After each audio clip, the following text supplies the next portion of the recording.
Hey, and we're back, and we're back. What's up, ladies and gents? We're back. Matter of fact, it's been a minute since the last episode dropped, but we're back. Aim a little higher, podcast on top, and it won't stop. Bringing facts every week. Listen, a couple jokes it might get tongue and cheek, but ultimately we're here to try and prepare you for the real world.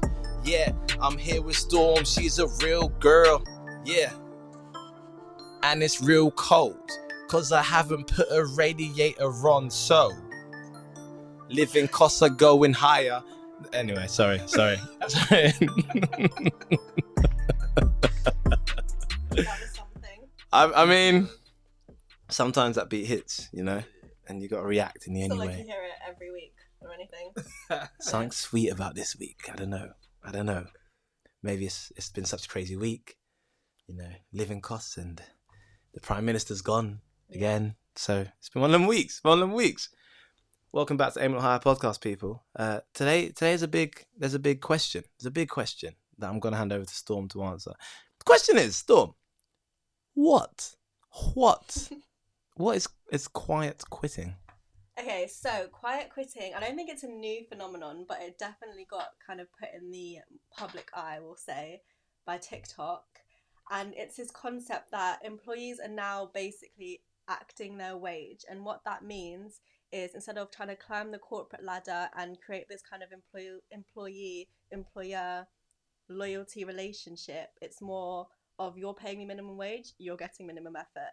And it's this shift in mindset that I think started around COVID time when people were working from home and they were kind of analysing the difference between how much was expected from them before to now and still getting paid the same amount. So yeah, I think it's a very interesting topic. I think it's also the argument of Beautifully put. Okay, I'll take it and now we get round to applause on here. I think it's more of the concept of, is it entitlement or is it just doing what you're getting paid to do and expecting more in order to do more? Fair.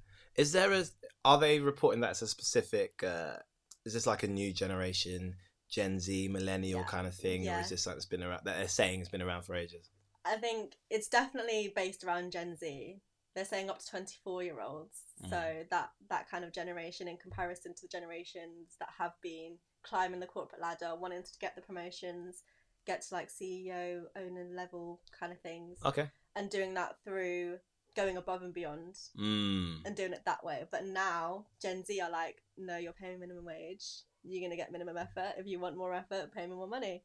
And that's the argument here. Okay, so when it comes to these different topics, right, our goal is, there are three goals, I guess. Goal number one, make you aware of what's going on.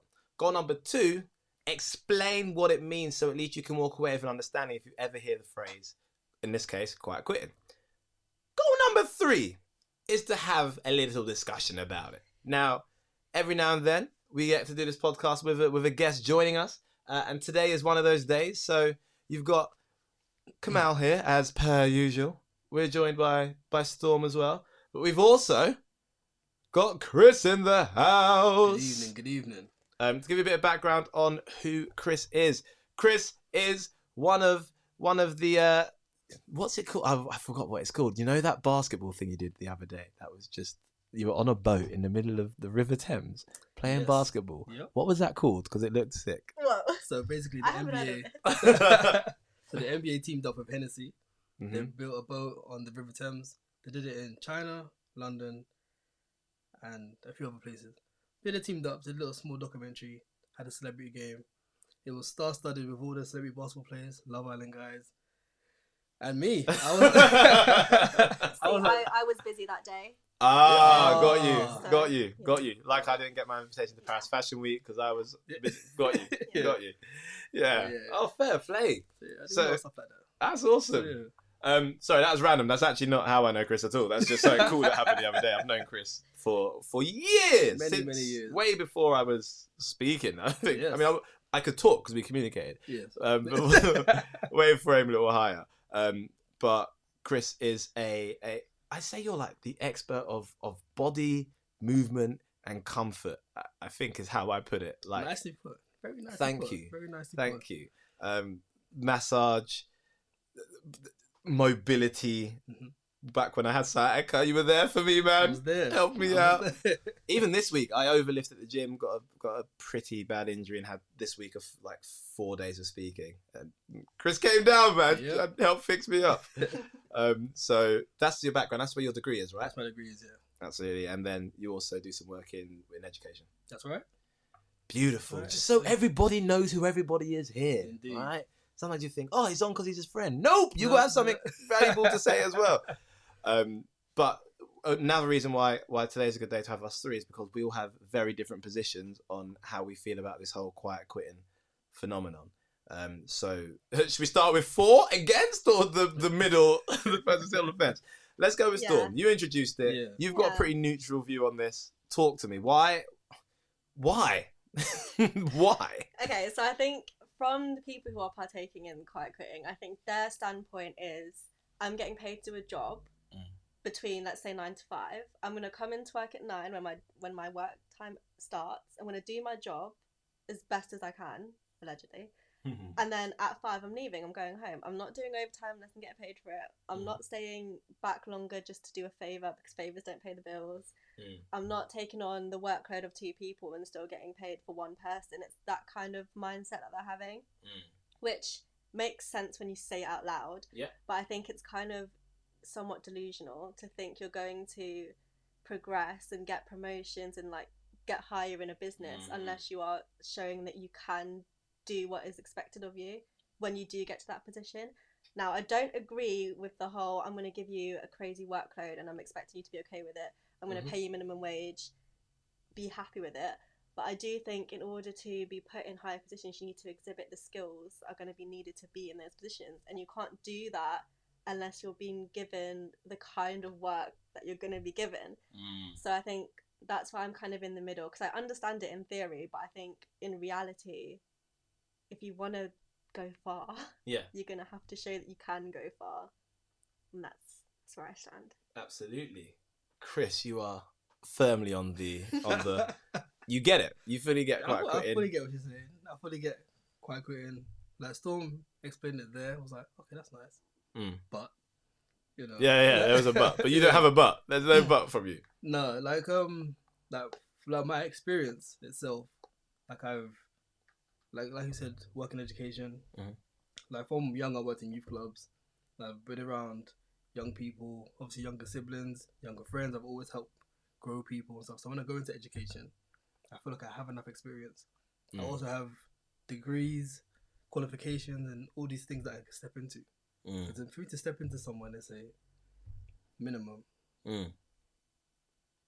Fair. We got a problem. So I'm also like Mr. Controversial. I'm very like, it's not gonna be very, you know. Okay. Yeah, so, and again with like experiences. Like I told you, I worked in a prison. Yeah. The one day I did overtime, so you do like 12-hour shifts to 15-hour shifts. The one day I did overtime, you know the story. I was then injured. Yeah, you got injured that day. Yeah. So that day I was like, yeah, I do overtime. Kids doing what they're doing. And I get stabbed 6 times and get called to work the next day. Like, hey. But the reason why I got involved is because like, whoa, well, I'm experiencing this, whatever, you're getting like £500 a shift. So you're paying me enough to, you just ain't giving me nothing to protect myself with. Okay, so you're in there with offenders who are dangerous. Yep. I'd end up getting injured quite badly. Indeed. On the one time you did overtime? The one time. Wow. The one time. Fair. So I was just like, and then the support you get afterwards was a bit like... Not what you'd expect. No, not at all. Interesting. Okay. I sit firmly in the direction of, when I hear this quiet quitting thing and like, okay, you're paying me this wage, this is the wage you pay me is the amount of effort you're going to get in return, I think it's completely wrong. And I think it's wrong because the wage you're getting is a reflection of the value of the work you do to that company at that time. So if you're coming in and I'm paying you 20k and you think, well, I should be earning 25k, but I can sit down with you and explain why the work you do is only right now worth 20k.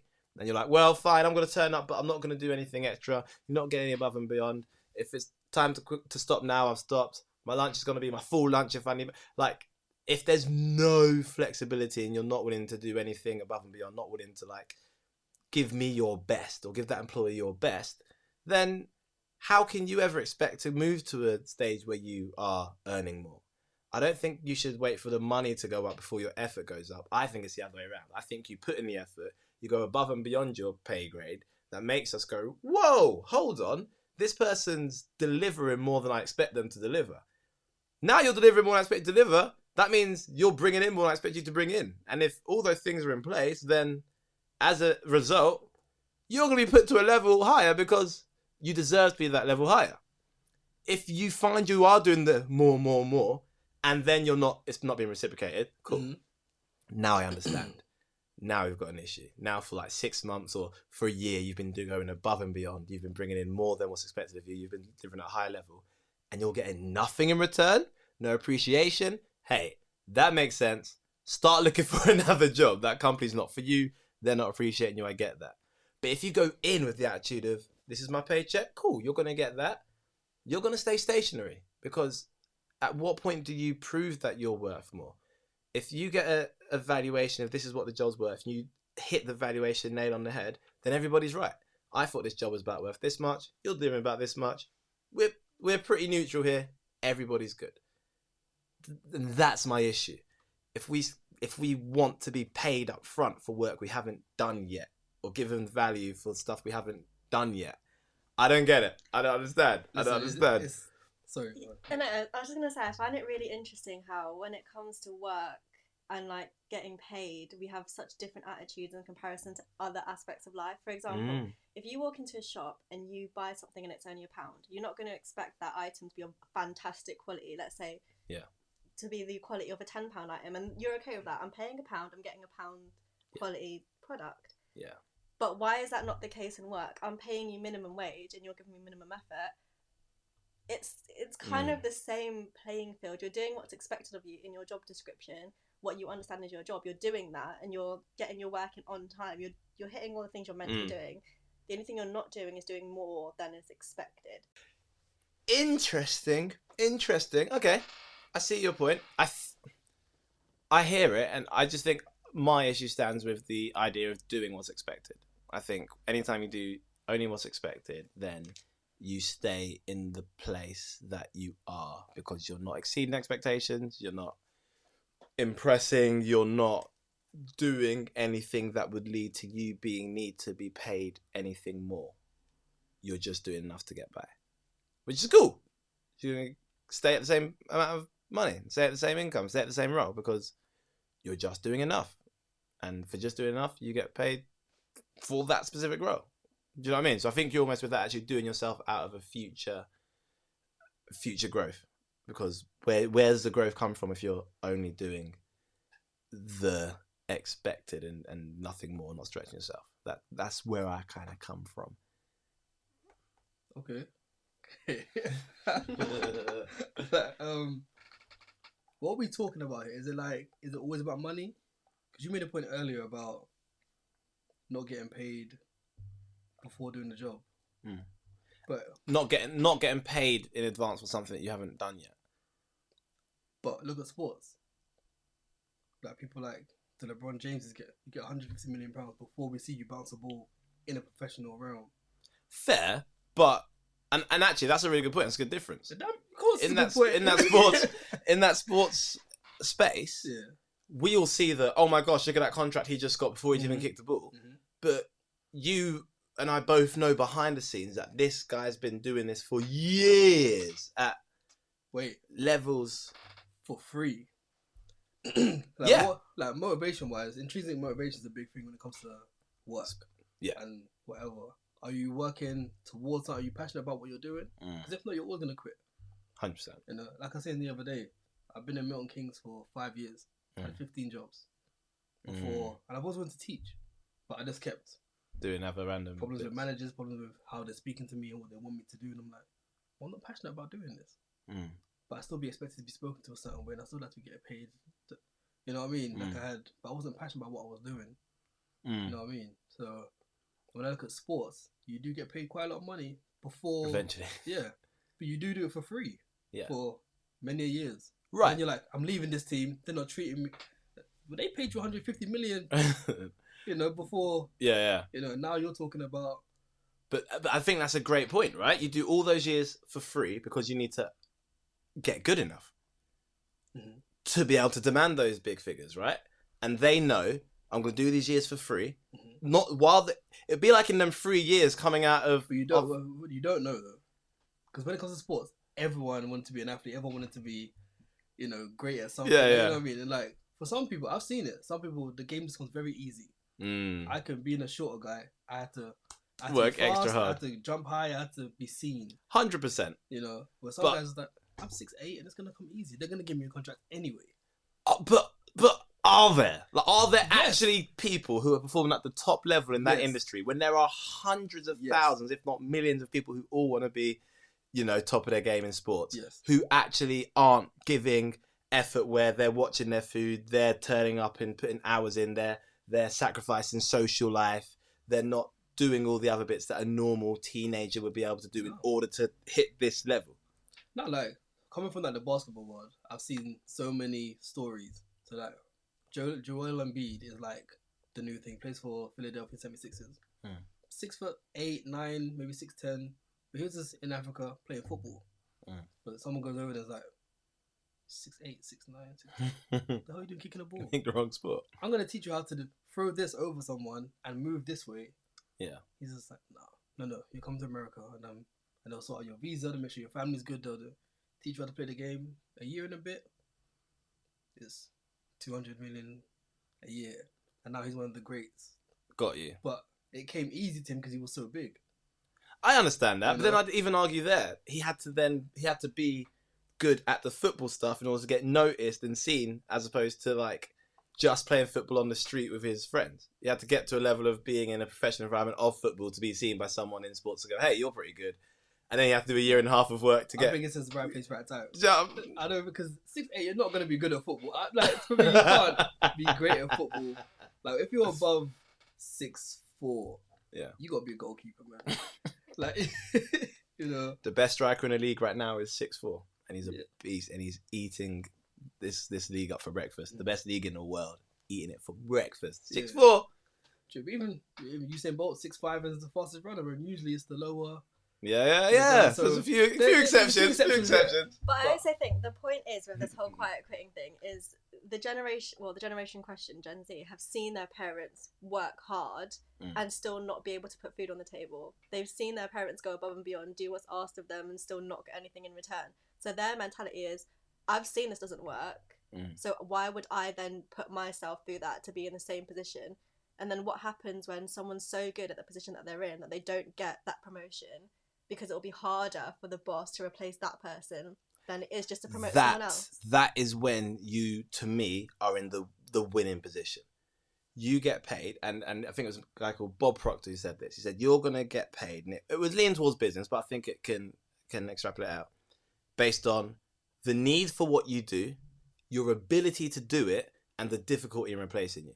So is there a need for your job? If so, the bigger the need, the more you're going to get paid.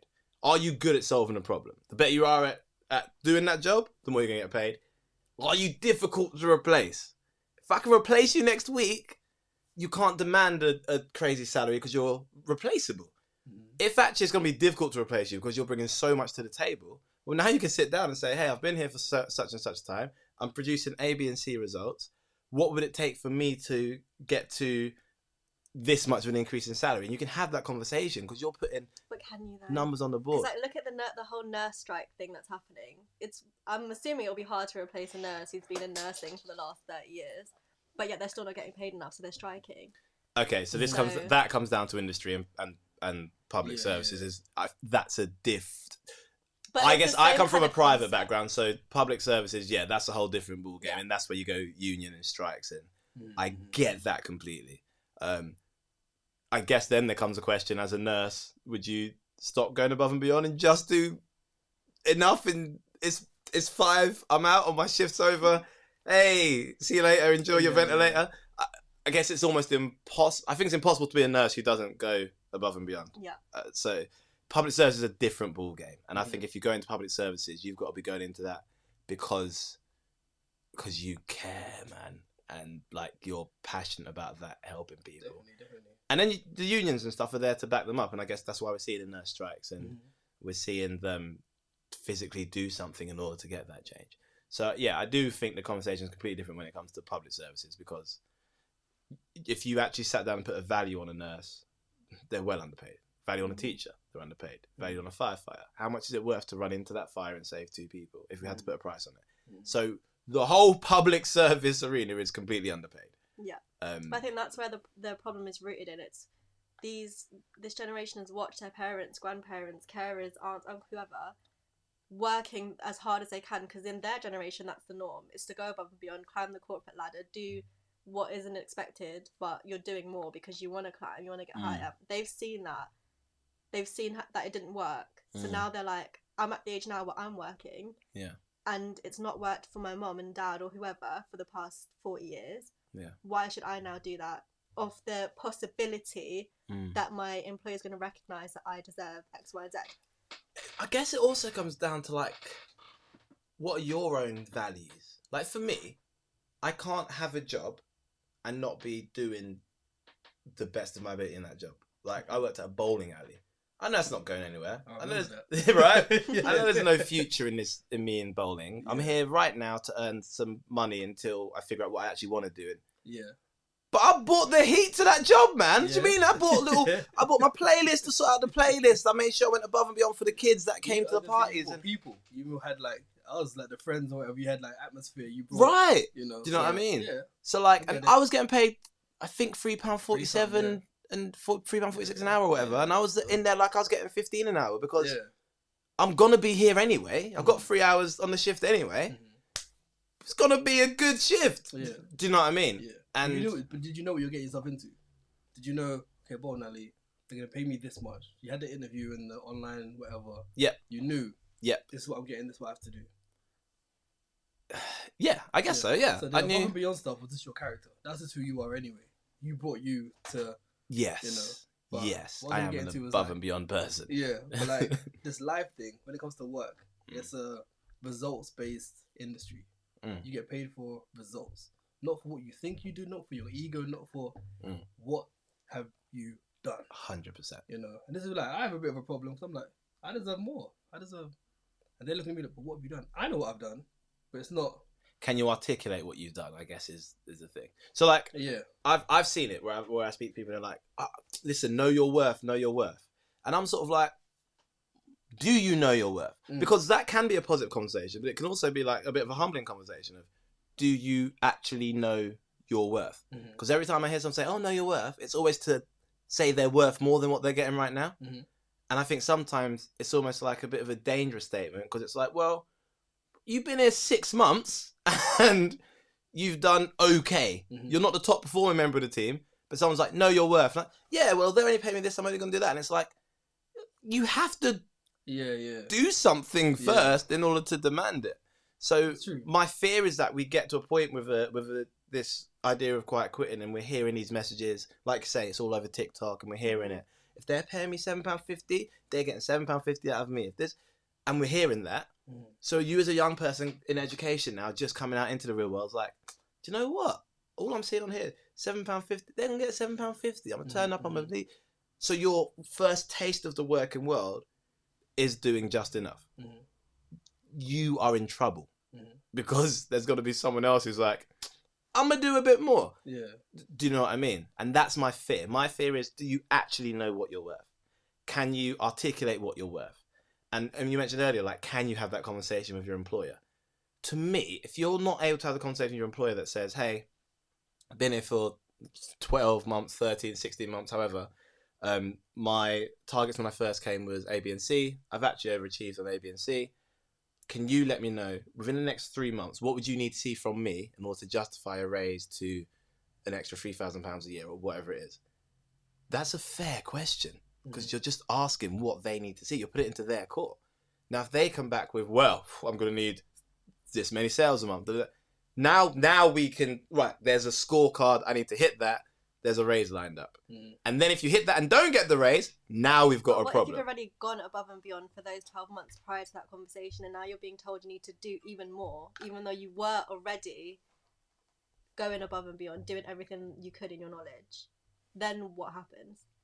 So you're like doing a 12 out of 10. Yeah, And then you have the conversation. They're like, well, I'm going to need a 14 out of 10 yeah, from you. that's the thing that I struggle with. I feel like Yeah. sometimes employers become complacent with the fact that you're going above and beyond, so they stop recognizing it as you go above and beyond. It becomes that's your standard. Are we talking about people in business roles where there's multiple of you doing the same job? Because in that case, it's very easy to see who's above and beyond and who's not. Mm-hmm. And if you're above and beyond and there's 7 other people on your team and only Yeah. 3 of you are above and beyond and 4 aren't, it's going to be crystal I'll use an clear. example. So Mm. I worked in the bar before this, as you Yeah. know, and one of my co-workers, she went, I can say 100% above and beyond always. She was doing supervisor roles when she was just working behind the bar. That kind of level of above and beyond. That to our bosses was her standard. So even though she was going above and beyond, to them that was just it's just her. That's how she rolls. That's just how it is. So she wasn't getting paid more. She wasn't getting more holiday or any sort of incentive to go above and beyond because her employees were like, well, you've always been like that, so that's just who you are now. Yeah. And she was watching people who weren't going above and beyond Getting paid get the same. rewarded for doing a little bit more than the bare minimum because their standard is the bare minimum. Yeah, I understand. They set That's like the a low. issue. Yeah, because now it's like, okay, well, that girl was doing everything that you've said to do to be rewarded, but people who are doing less than her are being rewarded. Yeah. And I think that's where the basis of the argument kind of lies. It's when things aren't being recognised and when you have been trying and now you're like, right, I'm just going to up my wage now because I've tried that, doesn't work. Fair. I understand. I can understand that. Yeah. Because, like you say, you set the standard. Now that's how Storm rolls. Storm does more. Yeah. So that's what we expect. Whereas, this other person doesn't do much. Now they're doing something. I completely get where you're coming from there. And I guess in that scenario, it is about that communication. And if you genuinely cannot have that conversation with your employer, you need to get out. You're with the wrong employer. Yeah. Get out. Don't do I'm going to sit here and do less. Don't do all that. Mm-hmm.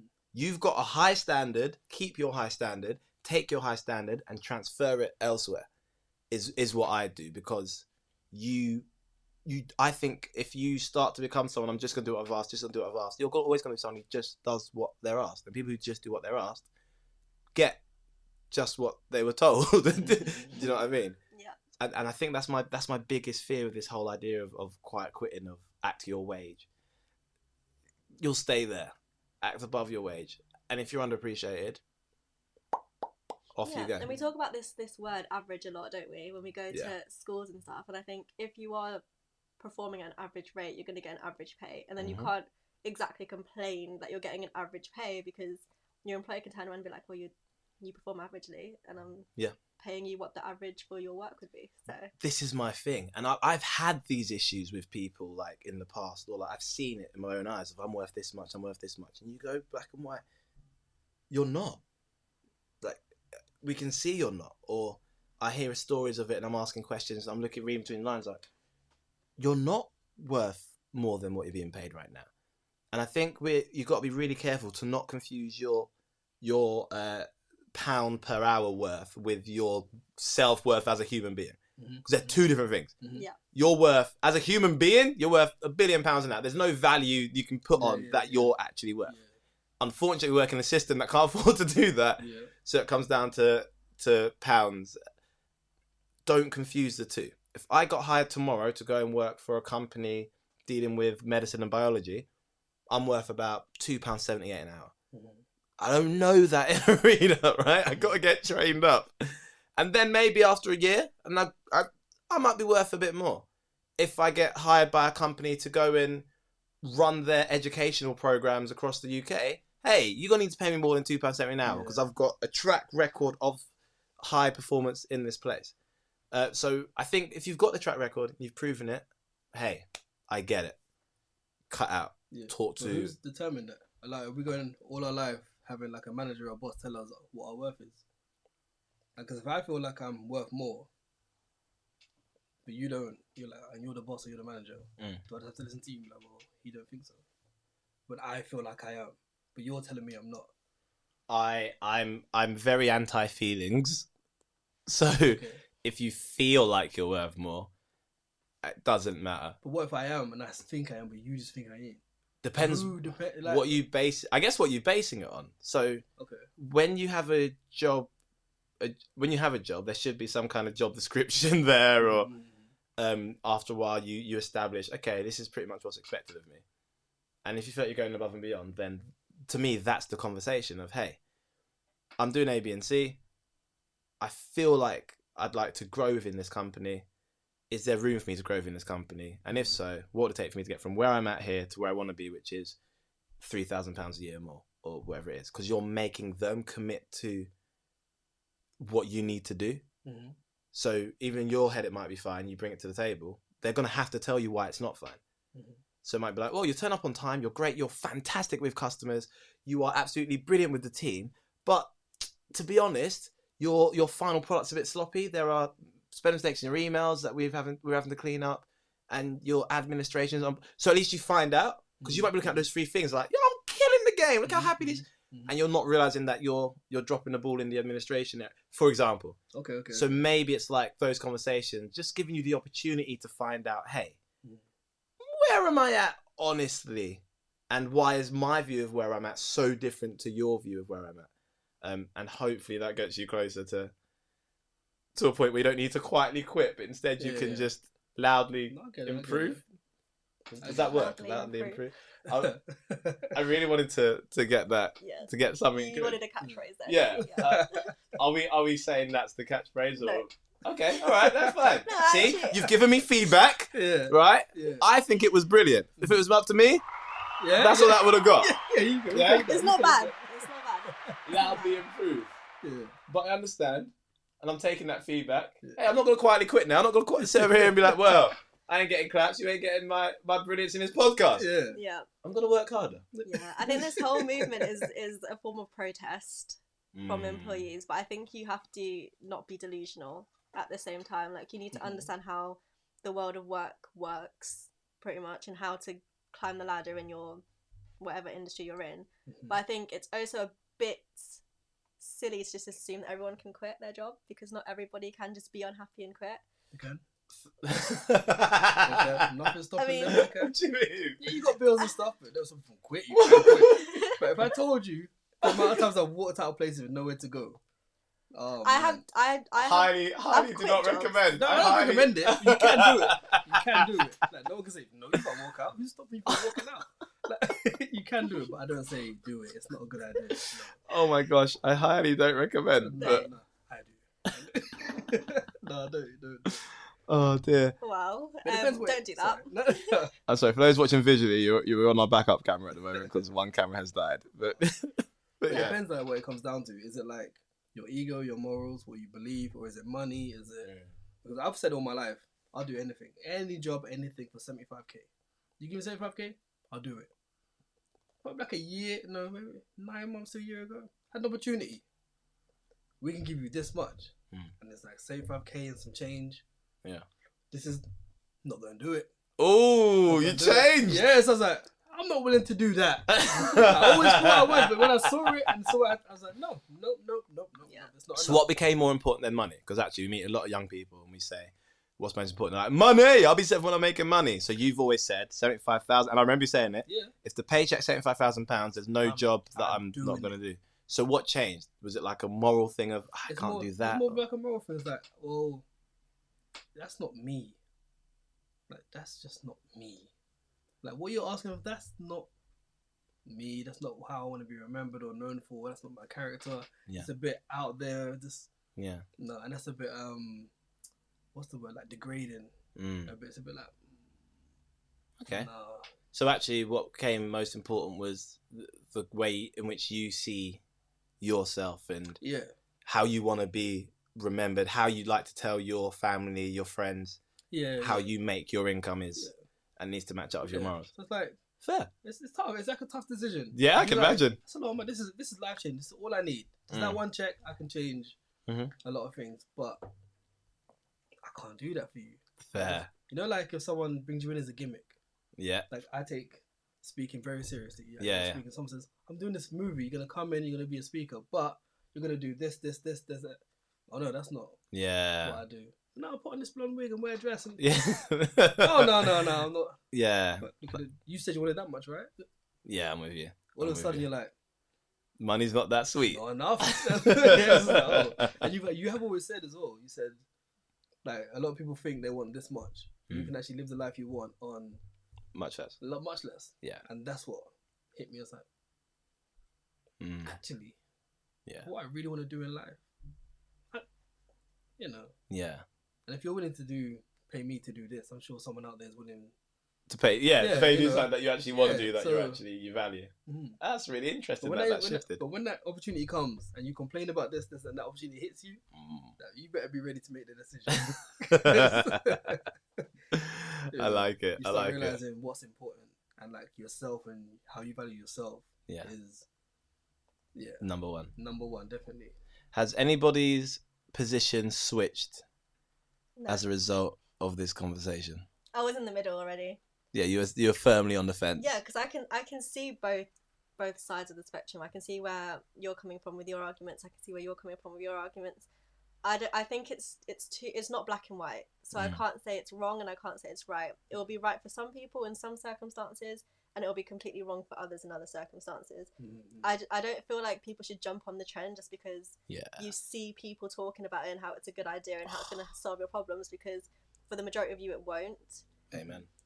Especially when you're doing like your first introduction to the work life, when you're going to be working in things like retail, hospitality.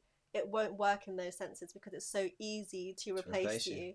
So trying that method is only going to get you out of a job. And that is it. It might work for some people and you might see them advocate for it, but understand there are factors at play with that. So just take everything you see with a grain of salt. Don't apply everything with one stroke of a brush. 100%. Chris, has your position changed on this matter? You're still pro quite quick. Yeah. But I've always been like that. I didn't even know this was a trend. I didn't know it was a thing going on. I've just always been like, this is how I feel. I know what I bring to a team. I know what I bring to a company. And everywhere I've been, I've always been like the guy. You guys should be more like Chris. I think Chris can move up. Chris can move up. And it's always like, but I was a bit. But to be the person that they're saying, Chris working here, you should move up. Hey staff, look the way Chris handled that situation.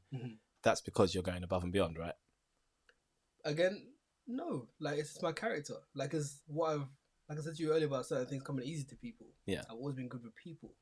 Like if you said, look, there's these teenagers and they're going through, like I'm the guy you need. Yeah. Like I'll tell anybody, just bring them here, bring them with me, give me a week. Yeah. And you'll see a big difference. You'll see little life skills and little, like I've always done it. So like when there's it's a job, and what is a job? Is it in a youth prison that all you do is just put me in there.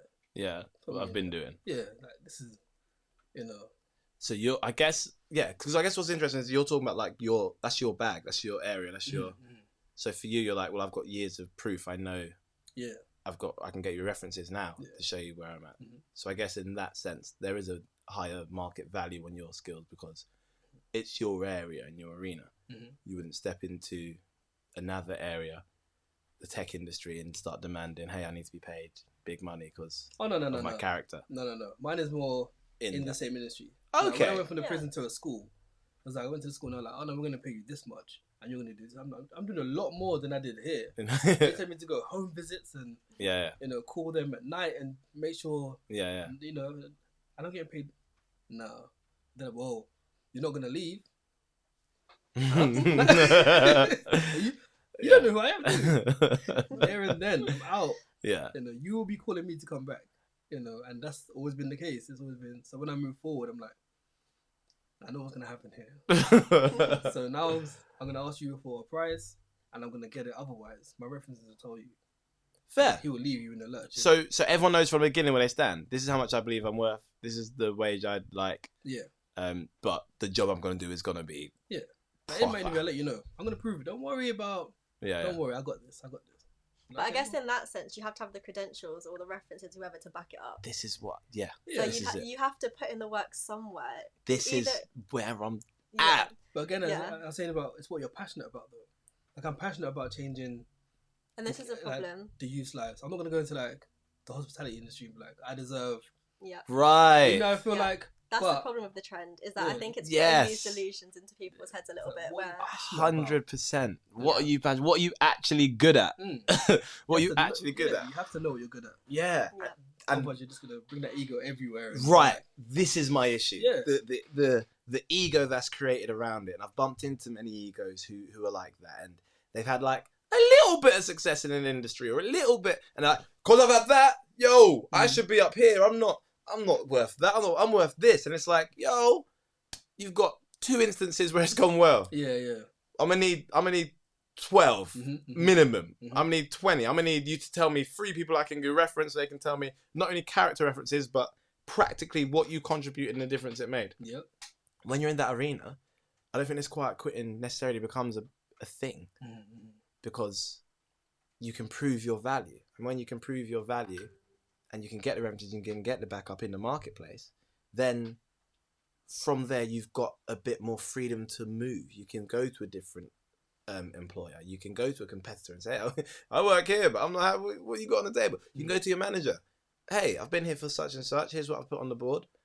What do you think it would take for me to, and just have those conversations. I think if you're someone who's not happy with having those conversations, or you don't feel comfortable having those conversations, then unfortunately, you're now putting the power into the employer's hand, because it's now, when are they going to stop and think, oh, I wonder if I've had a word with Chris about how he's, they're not, they're going to be just cracking on. Mm. So it's one of those that before you start, following your TikToks and, hey, they're only getting this, ask yourself, am I doing above and beyond? Do I have a record of this now? Have I put numbers on the board, as we say? Have you actually proven? Have you produced actual results from your efforts? Mm. And then have you had the conversation? Because this quiet quitting, I think the most concerning word for me, and it was quiet. You're not talking to anyone about it. Mm. You're just turning up with attitude. You're just feeling away. Yeah. And you've not communicated with anybody that this is how you're feeling. So you're expecting a problem to be fixed that you've not mentioned, which to me is actually crazy. Mm. Do you know what I mean? So I think from that point of view, that's why I'm anti-quiet quitting. I'm pro loud speaking, a loud negotiation. Yeah. Express yourself. Let us know your value, Mhm. and go from there. Yeah, But yeah. forget your feelings. Yeah, Fe- and just for like all the school kids who would be watching, I think if you want to have the option to demand certain things, you need to get the skills to back it up, or you need to Mhm. get the experience, or you need to get the credentials. The more of that you have, the easier it will be for you to demand certain things when you are talking to your employer, Yeah. or when you are trying to get into a job, because you will have the backing to be able to say, I'm worth this, I know this because of this, here's the evidence. You can't argue with evidence. This is it. You cannot argue with it. Yeah. It's like when they make you do your essays. Point, evidence, explanation, link, peel it. And I think it's the same thing when it comes to your negotiations. But Storm, thanks for bringing this subject to the table. Yeah, It's man. been a very interesting one to It's been talk fun. about. Yeah. And I love the fact that everyone disagrees. It's beautiful, because it means we hear all sides of the argument. And for you listening, I'd love to know where you stand on this. This is one you can have a conversation with your friends, find out parents, guardians, aunties, uncles' opinions, find out your tutors' opinions, and let us know. It's at Aim a Little Higher on Instagram. I think we're on the TikTok. Yeah. We are on Twitter and all that stuff, but if you can, Instagram's easiest, and you know how to read messages on TikTok, don't you? Yeah, It's cool. very easy. It's very Everyone says it's easy. It's not easy, man. They put it all in the same spot. Like, they followed you, and there's a message, and Yeah. don't give me all my notifications in one stream. Set it out differently. Yeah. Put the messages are over here. Follow count is here. Comments I are think they've here. updated it now, so it kind of is. like Have they? that. All right. And you can message us on the TikTok. All right. We On the love. TikTok. You sound so old. On the TikTok. It's on TikTok. We love. On We'd the love to TikTok. hear your opinion on this. I definitely want to know where you stand as listeners. So please let us know. It'll be fascinating to hear. And if you're watching on YouTube, then in the comments is the easiest place to go. We might be live during half term at some point as well. Do you know what? We absolutely are going to. We're going to do a live podcast during half term because y'all are off. So y'all got time. And hopefully that means we can do your questions live, which would be absolutely awesome. So we'll keep you up to date. We'll let you know what the subject is in advance. And we'll have a good time. Chris, first time on the podcast. Yes, thank you for having me, man. Hey. Thank you for having me. Appreciate it. Your presence has been a present. Oh, I love that. We know your worth here. Yes, me too. You know, we know your worth. Thank you very much for your time. We appreciate you. No, really, thank you for having me. Oh, absolutely. It Storm. only took me about 7 of those to get in around and First time. First time. I'll teach you. Storm, thank you for bringing it to the table, letting us know what's going on out there, because I'd heard the phrase, but I hadn't seen the videos. Bizarre. Like you broke down the TikToks in. Bizarre. Yeah, interesting times. And hey, listeners, you could have been anywhere in the world, but you chose to be with us, and we appreciate you for it. So I've been Kamal. I've been Storm. And I will always be Chris. And we will see you. Again. Why? I'm sorry. That was supposed to be a really smooth outro. So close. And my big chunky fingers pressed both the out music and the laughter. And it wasn't a joke. I was serious. We're wrapping up. But before we leave, love what you guys do. Oh, Appreciate thank you, bro. man. Thank you for having me. Hey, Thanks. absolute Always loved pleasure. it, so yeah, man. Absolute pleasure. It's been Keep going. emotional.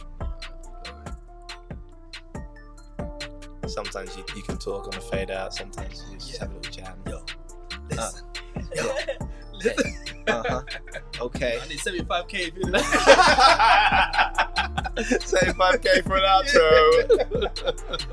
outro.